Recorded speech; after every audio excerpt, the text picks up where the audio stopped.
আজকে বানাবো ব্রোকলি দিয়ে হাঁসের ডিম। তো প্রথমে ডিমটাকে সেদ্ধ করে নিয়ে নুন হলুদ দিয়ে ভেজে নিলাম।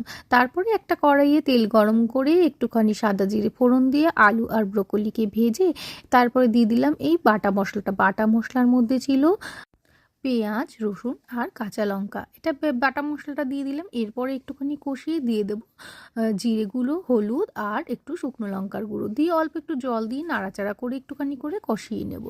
কষানো হয়ে যাবার পর দিয়ে দেবো একটুখানি আদাও দিয়ে দিয়েছিলাম। এটা আপনারা চাইলে বাটাও দিতে পারেন। আমি এটা অনেকটা যেহেতু মশলা ছিল একসাথে বেটেছিলাম, তাই জন্য আদাটা আলাদা করে গ্রেট করে নিয়েছিলাম।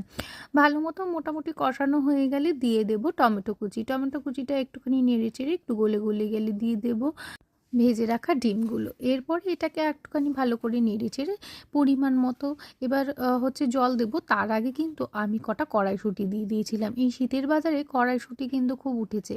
যাই হোক, কড়াইশুঁটি দিয়ে নাড়াচাড়া করে নিলাম। এবার পরিমাণ মতো জল আর স্বাদ মতো নুন দিয়ে নেড়ে চেড়ে করে ভালো করে এটাকে ফুটিয়ে নেব। ফুটিয়ে যখন দেখব সিদ্ধ হয়ে গেছে, ওপর থেকে কটা ধনেপাতা ছড়িয়ে দিলাম। ব্যাস হয়ে গেল রেডি। কেমন লাগলো রান্না অবশ্যই জানাবেন।